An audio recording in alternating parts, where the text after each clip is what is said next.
Good morning, dear students. Myself, Dr. Mamta Goyal, Head of the Department Botany, SPC Government College Ajmer. We have discussed a lot about economic importance of fungi. We have discussed fungi as food, fungi as medicine. Today, we'll take fungi as source of organic acids. Fungi से कौन कौन से organic acids बनते हैं उसको हम detail में लेंगे कि फंजाई जो है उस फंजाई से कौन कौन से ऑर्गेनिक एसिड्स बनते हैं.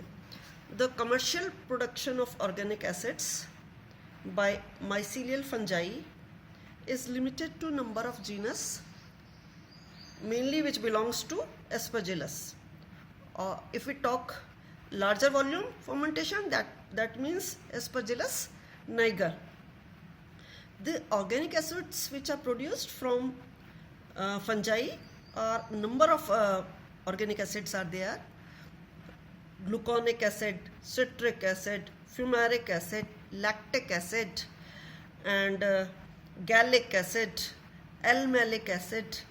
Number of acids, organic acids are there. These organic acids, they are used in various preparations.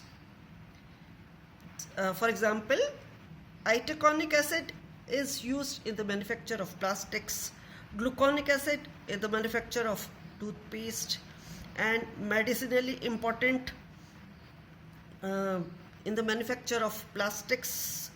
In the manufacture, it is used for solubility of calcium when combined as a salt.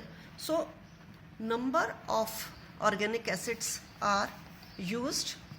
We are taking these organic acids one by one. So, commercial production of various organic acids are there, of which we'll take citric acid first.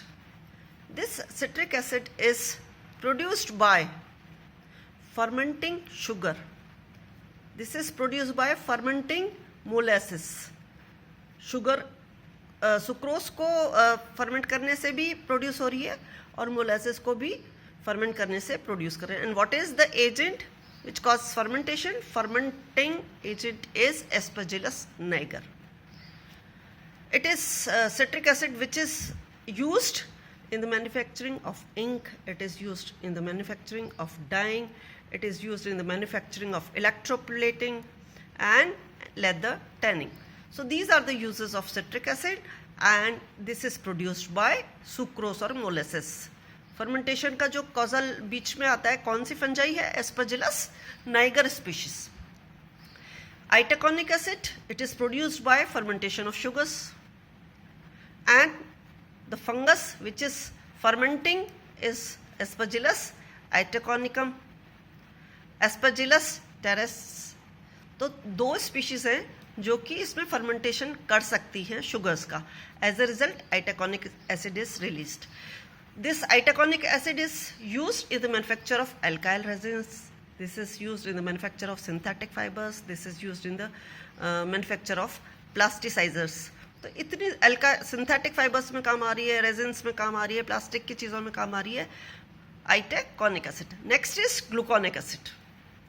This gluconic acid is produced by again fermentation of sugars, but the fermenting agent is Aspergillus niger and or Penicillium purpurogenum. Aspergillus niger and Penicillium purpurogenum. तो ये दोनों Aspergillus की Niger species या Penicillium की पर्प्यूरोजिनम species से ये इसका fermentation होगा शुगर का, और as a result gluconic acid is formed. This gluconic acid is used in pharmaceutical, this is used in food, this is used in textile, leather and photographic industries. तो ये सारे इसके यूजेस हो गए. Next is kojic acid. Organic acid कौन सा? Kojic acid. It is produced by again fermentation of sugar, but the fermenting agent is Aspergillus oryzae. Aspergillus oryzae. And what are the uses? The uses are, it is used in the preparation of pyridines, it is used in the preparation of ethers, it is used in the preparation of esters, it is used in the preparation of azodyes.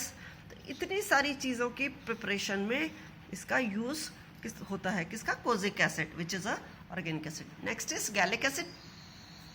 Now this gallic acid is synthesized by hydrolysis. This is synthesized by hydrolysis of gallotannin. अब इसकी hydrolysis किसकी उसमें होती है? कौन सा agent है, कौन सी फंजाई है? पेनिसिलियम की ग्लोकम स्पीशीज और एस्परजिलस की गैलोमाइसिस स्पीशीज.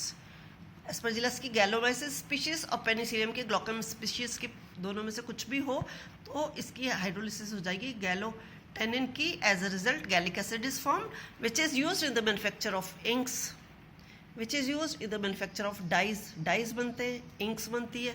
तो this is gallic acid. Next is fumaric acid. ये फ्यूमेरिक एसिड जो ऑर्गेनिक एसिड है, it is produce again by the fermentation of sugars. लेकिन यहाँ पे फर्मेंटेशन कौन कर रहा है? Rhizopus stolonifer. राइजोपस की स्टोलोनिफर स्पीशीज इसका फर्मेंटेशन कर रही है. तो ये जब राइजोपस फर्मेंटेशन कर रही है स्टोलोनिफर स्पीशीज उसकी, तो कौन सा एसिड रिलीज हो रहा है? Fumaric acid. And this fumaric acid is used in the manufacture of alkyl resins. This is used as wetting agent. तो ये फ्यूमेरिक एसिड हो गया. अब इसके बाद हम लेते हैं लैक्टिक एसिड.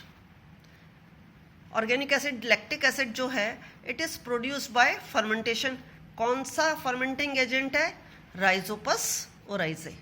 राइजोपस ओराइजे से अगर फर्मेंटेशन करवाते हैं तो हमें क्या मिलता है? लैक्टिक एसिड मिलता है.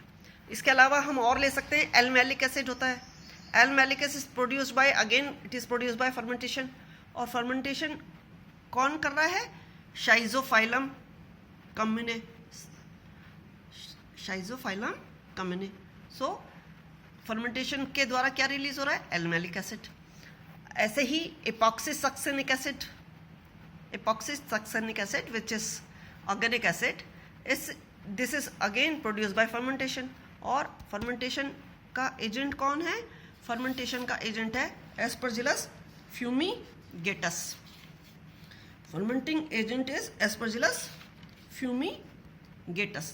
तो इस तरीके से बहुत सारे ऑर्गेनिक एसिड्स जो होते हैं they are released, they are produced by the activity of fungi and they are used variably. बहुत तरीके से काम आते हैं. जैसे सिट्रिक एसिड है, सिट्रेट की तरह काम आता है, फ्लेवरिंग इंग्रेडिएंट की तरह काम आता है, कुछ सॉल्ट्स की तरह काम आते हैं. तो ये कई तरीके के इनके यूजेस हैं. कुछ जो इम्पॉर्टेंट यूज है इंडस्ट्री के पॉइंट ऑफ व्यू से जो इम्पॉर्टेंट यूजेस हैं वो हमने ले लिए. Will talk in continuation on economic botany in my next lecture. Thank you so much. Okay, tata, bye bye.